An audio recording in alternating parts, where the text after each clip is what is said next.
بسم اللہ الرحمن الرحیم۔ السلام علیکم، نورول آپ کی خدمت میں حاضر ہے۔ کیا جنرل فیض حمید گرفتار ہو جائیں گے؟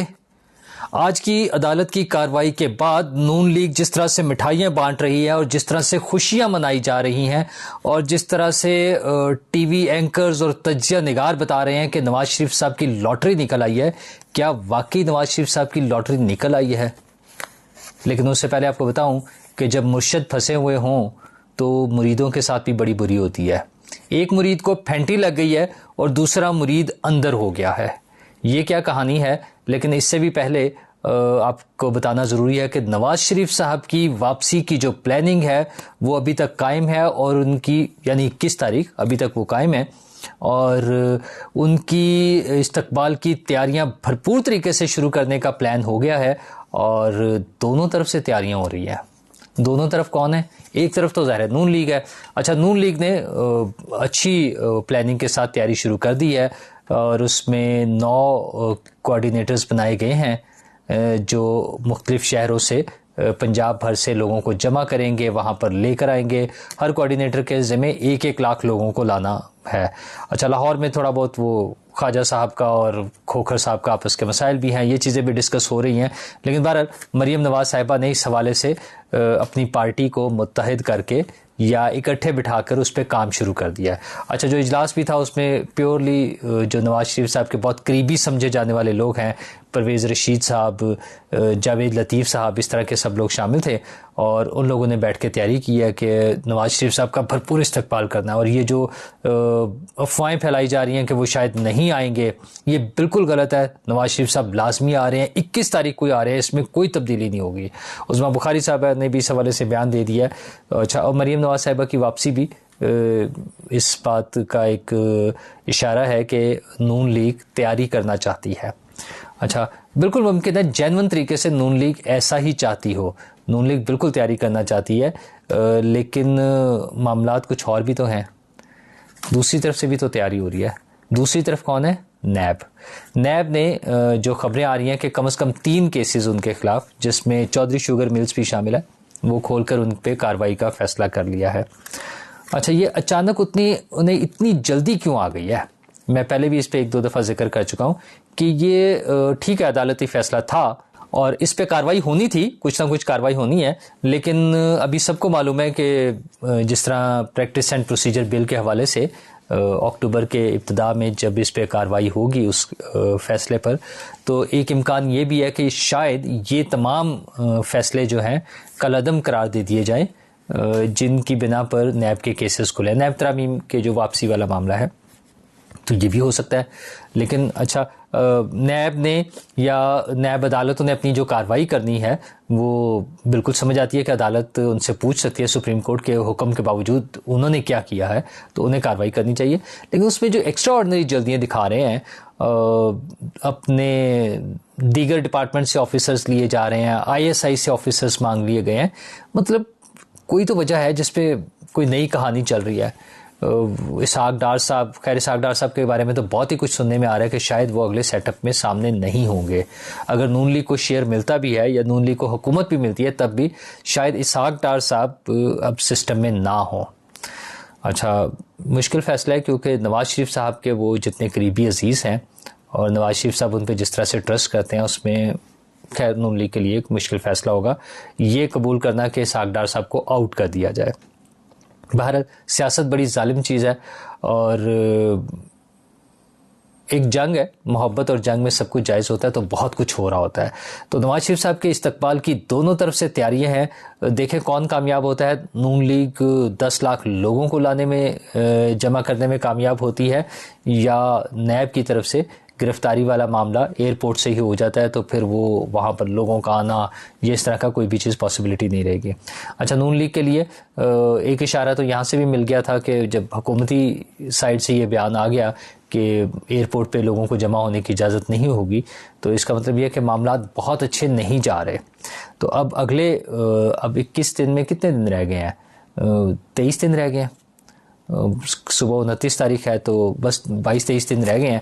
تو 23 دنوں میں ابھی ان کی کارروائی کوئی نہیں نظر آ رہی ہے۔ عدالت سے کس طرح سے ریلیف لینا ہے، کس بنیاد پہ جانا ہے، کیا کیسز ہونے ہیں، وہ ابھی خاموشی ہے، اس پہ کوئی کام نہیں ہو رہا۔ تو یہ وکلا اور سب لوگ جس طرح سے نواز شریف صاحب سے محبت کا اظہار کر رہے ہیں وہ اپنی جگہ ٹھیک ہے، لیکن اصل کام عدالتی فرنٹ پر ہونے والا ہے، وہاں ابھی کچھ نہیں ہو رہا ہے، اور شہباز شریف صاحب بھی واپس نہیں آ رہے ہیں. تو خیر دیکھیں، سیاست میں یہ سب کچھ چلتا ہے. دوسری طرف لڑائی جھگڑے بھی چلتے ہیں، اور اسی طرح کے لڑائی جھگڑوں میں عمران خان صاحب یعنی مرشد جو ہے، پی ٹی آئی کے بہت سے لوگ انہیں مرشد کہتے ہیں، تو مرشد کے مریدوں پر بھی برا وقت آیا ہوا ہے. ایک مرید کو پھینٹی پڑ گئی ہے اور دوسرا مرید اندر ہو گیا ہے. جس کو پھینٹی پڑی ہے وہ تو ہیں شیر افضل مروت صاحب جو ان کے وکیل ہیں، اور افنان اللہ خان صاحب جو نون لیگ کے ہیں ان کی طرف سے، اگرچہ اس میں ابتدا بدتمیزی کی ابتدا اور ہاتھا پائی کی ابتدا پی ٹی آئی کے وکیل نے کی تھی، اور اس کے بعد ان کا کہنا یہ تھا کہ میں صرف عمران خان صاحب کا وکیل نہیں ہوں، میں ان کا مرید بھی ہوں. اچھا، یہ بھی ہمارے یہاں ایک عجیب سا ٹرینڈ ہے کہ پولیٹیکل لیڈرز کو، دنیا بھر میں پولیٹیکل لیڈرز ہوتے ہیں اور ان کے چاہنے والے لوگ ہوتے ہیں، انہیں ووٹ بھی دیتے ہیں، انہیں سپورٹ کرتے ہیں، ان کے لیے جلوس نکالتے ہیں، جلسے کرتے ہیں، نعرے لگاتے ہیں، سب کچھ ہوتا ہے. لیکن یہ پیری مریدی والے معاملے میں چلے جانا یہ بھی بڑی عجیب سی بات ہے. مطلب آپ کس لیول پر، اس کا مطلب یہ ہے کہ اس میں اپنا شعور استعمال کرنا، اپنی عقل استعمال کرنا، کوئی چیز نہیں ہوگی. کیونکہ جب آپ نے پیر مان لیا تو پھر تو پیر صاحب کی ساری باتیں ٹھیک ہوں گی، پھر وہ چاہے ٹھیک کہیں یا غلط کہیں، پھر باتیں ساری ان کی ٹھیک ہوں گی. اسی طرح افنان اللہ صاحب کا بھی یہی معاملہ ہے. انہوں نے کہا کہ نواز شریف صاحب کے بارے میں کوئی بات کرے گا تو وہ میں برداشت نہیں کروں گا. ویسے میں دلائل سے اور بات سے وہ مسائل حل کرنا چاہتا ہوں، لیکن اگر نواز شریف کے بارے میں کوئی بات کرے گا تو پھر قابل قبول نہیں ہے. اچھا، یہ ایسا ٹرینڈ ہے جو ہمیں ایک ایسی سائڈ پر لے جاتا ہے جہاں لڑائی جھگڑا ہے. ہمارے سیاسی کارکنوں کو اور سیاسی رہنماؤں کو سوچنا چاہیے، اور جو بڑے سیاسی رہنما ہیں انہیں بھی اپنے کارکنان کی اور اپنے دیگر رہنماؤں کی تربیت کرنی چاہیے کہ ان کو ذاتی انا کے مسئلے اور خیر، لیکن وہ بڑے پولیٹیکل لیڈر کیوں کرے جب ان کے لیے لوگ لڑنے مرنے کو تیار ہیں اور ایک دوسرے کو مارنے کو تیار ہیں، تو وہ تو اس بات کو انجوائے کریں گے. یہ تو پولیٹیکل ایجوکیشن ہے یا سیاسی تربیت ہے جو سیاسی جماعتوں میں ہوتی ہے. لیکن ہماری سیاسی جماعتیں بھی الیکشن کمیشن میں تو بطور سیاسی جماعت رجسٹر ہوتی ہیں، لیکن سیاسی جماعتیں نہیں ہوتی، وہ فیملی انٹرپرائز کے طور پر ہی چلتی ہیں، سول پروپرائٹرشپ کے طور پہ چلتی ہیں.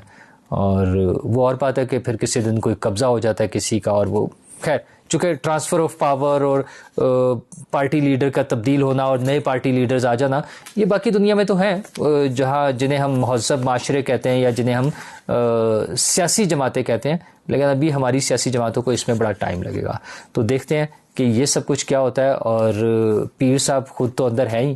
ہاں، ایک مرید صاحب کو جس کا میں کہہ رہا ہوں کہ پھینٹی پڑ گئی ہے، تو دوسرے مرید صاحب وہ جیل میں چلے گئے ہیں.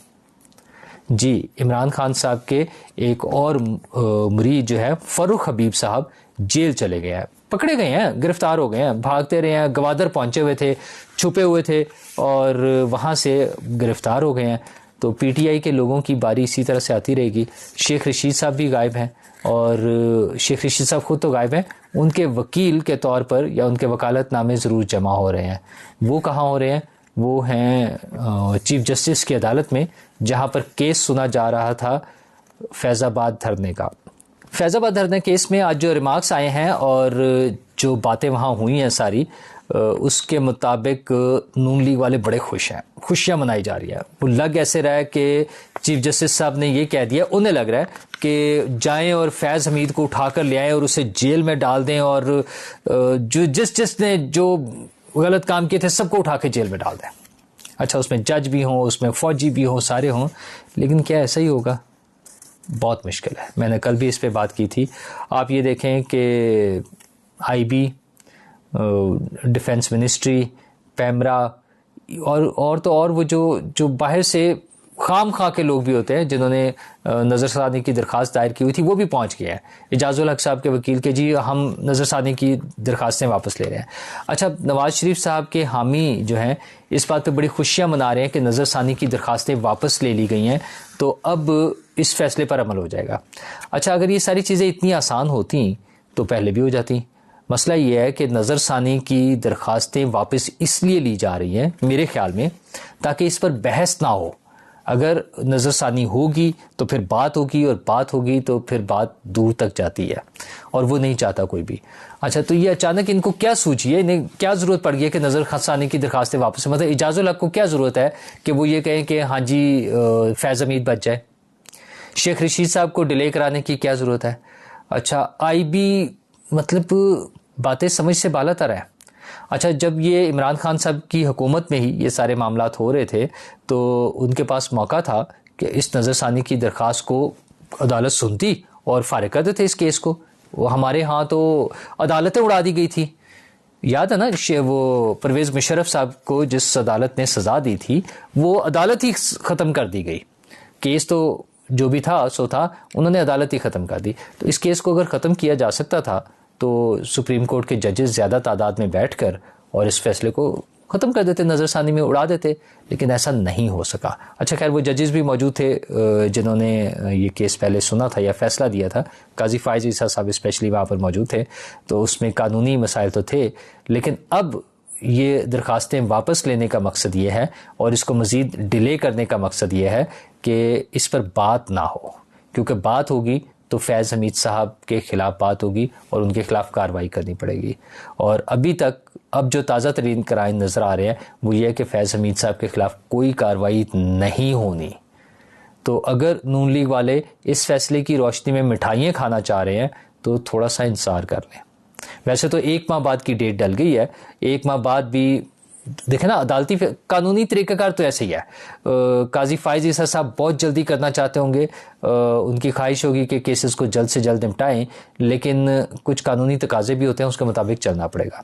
کوئی وکلا موجود نہیں ہے، کوئی اور قانونی نقطہ نکل آتا ہے تو آگے چلے گا معاملہ. اچھا، پھر اگر سب لوگ واپس لے لیتے ہیں، جس پہ انہوں نے کہا بھی، انہوں نے کہا اب ڈرتے کیوں ہیں، بات کریں، سچ کی بات کریں، اور یہ تو بتائیں کہ یہ نظر ثانی کی درخواستیں ہوئی کیوں تھی، کس کے کہنے پر ہوئی تھی، یہی بتا دیں. اچھا، پریشر تھا، سب کو پتہ ہے، ظاہر فیض حمید صاحب بیٹھے ہوئے تھے، انہوں نے خود ہی کروائی تھی نظر ثانی کی درخواستیں کہ اس کو یہ غلط ہے فیصلہ. بات تو یہ ہوتی ہے کہ فیصلہ غلط تھا تو اس پہ نظر ثانی کریں. اچھا، کیسے کیسے لوگ اٹھ کے نظر ثانی کی درخواستیں کر رہے تھے، تو وہ فیض حمید صاحب کی حمایت میں کر رہے تھے سب. اور آج جب لے رہے ہیں جو لوگ درخواستیں واپس لے رہے ہیں نظر ثانی کی، وہ بھی فیض حمید صاحب ہی کی حمایت میں لے رہے ہیں، ورنہ تو عدالت میں بات ہو جانی چاہیے. وہی جج ہیں، قاضی فائز عیسیٰ صاحب خود ہیں، نظر ثانی کریں گے تو ایک تو وہ نظر ثانی اڑ جائے گی، اور دوسری چیز یہ کہ وہ پھر پوچھیں گے بھی کہ کیس کا کیا ہوا. تو ابھی تھوڑا سا لٹکا کے، اور جو اٹارنی جنرل کا موڈ تھا کہ ہاں سر جیسے آپ نے کہا ہے وہ 17 نکات پر عمل درآمد ہوگا. اچھا، چیف جسٹس صاحب نے تو اور بھی چیزیں شامل کر لی نا، انہوں نے کہا اگر اس پر عمل درآمد ہو جاتا تو اس کے بعد جو واقعات ہوئے ہیں سنگین شاید وہ نہ ہوتے. انہوں نے 12 مئی کا واقعے کا ذکر کیا ہے، ویسے تو 9 مئی کا بھی ذکر کر سکتے تھے، لیکن چلیں انہوں نے صرف 12 مئی کا ذکر کیا کہ اس دن کتنے لوگ مرے تھے. اور ایم کیو ایم اب نہیں آ رہی ہے اس میں، بیچ میں سامنے نہیں آ رہی ہے، پی ٹی آئی والے بھی واپس لے رہے ہیں نظر ثانی کی درخواست. تو کیا یہ لگتا ہے کہ عمران خان صاحب نے فیض حمید پر سے ہاتھ اٹھا لیا ہے؟ یہ ممکن نہیں ہے. بات وہی ہے کہ سب یہ چاہتے ہیں کہ یہ فیصلہ لٹکے، ڈیلے ہو، اور پھر حکومت کی ہاں جی ہم عمل درآمد کر رہے ہیں. عمل درآمد کرتے کراتے ایک اچھا لمبا عرصہ گزر جائے گا، اور قاضی فائز عیسیٰ صاحب کے پاس تو 12.5 مہینے رہ گئے بس. تو ہمارے ہاں تو یہ سب سے آسان طریقہ ہے، وہ کہتے ہیں نا جسٹس ڈیلیڈ جسٹس ڈینائڈ، تو ہمارے ہاں تو ہوتا ہی ایسے ہے. کیا قاضی فائز عیسیٰ صاحب کی عدالت میں بھی جو وکلا یا کچھ پارٹیاں اسی طرح سے کرنے میں کامیاب رہیں گی؟ یہ اب 1 ماہ کا وقت تو کم از کم انہیں مل گیا. 27 اکتوبر سے دوبارہ اس کی سماعت شروع ہوگی، اس وقت تک انہوں نے اپنے جوابی وہ تحریری جواب جمع کرائیں گے. میرا صرف نون لیگ والوں کو مشورہ یہ ہے کہ مٹھائیاں کھانے میں جلدی نہ کیجیے گا. ہمارے ملک کے معاملات اتنے آسان نہیں ہیں کیونکہ ہماری سیاسی حکومتوں نے اس کو ٹھیک نہیں کیا. اچھا، ان چیزوں پہ اگر کوئی کارروائی نون لیگ کے اپنے دور حکومت میں، یا پی ڈی ایم چلیں، اس کو پی ڈی ایم کہہ لیں، شہباز شریف صاحب وزیر اعظم تھے تو نون لیگ کی بنتی ہے، لیکن چلیں اس کو اگر پی ڈی ایم بھی کہہ لیں، تو اگر اس دور میں کوئی کارروائی نہیں ہوئی تو ہم نگران حکومت میں، جس کی سربراہی براہ راست آرمی چیف کر رہے ہیں، مطلب آپ بہت ساری کارروائیاں دیکھ رہے ہیں، ایپیکس کمیٹیوں کے اجلاس اور اس طرح کی چیزیں، میں اس پہ پھر کسی وقت بات کروں گا. تو یہ سب چیزیں جب وہ کر رہے ہیں تو اب نون لیگ یا پولیٹیکل پارٹیز کیسے یہ امید کر رہی ہیں کہ فوجی افسران کے خلاف بڑی بڑی کارروائیاں ہو جائیں اور وہ اپنے سر پر اس کا کریڈٹ یا ڈسکریڈٹ نہیں لینا چاہتی. پولیٹیکل پارٹیز کو آگے آنا ہوگا, پولیٹیکل پارٹیز کو سٹینڈ لینا ہوگا, پولیٹیکل پارٹیز کو عوامی حمایت پر بھروسہ کرنا ہوگا, اور اس کے ساتھ ساتھ عوام کی خدمت کے لیے مثبت اقدامات بھی اٹھانے ہوں گے تاکہ لوگوں کا پولیٹیکل سسٹم پر اعتماد مزید بحال ہو اور وہ اپنے سیاسی لیڈروں کو مزید اسٹرینتھن کر سکے. شکریہ.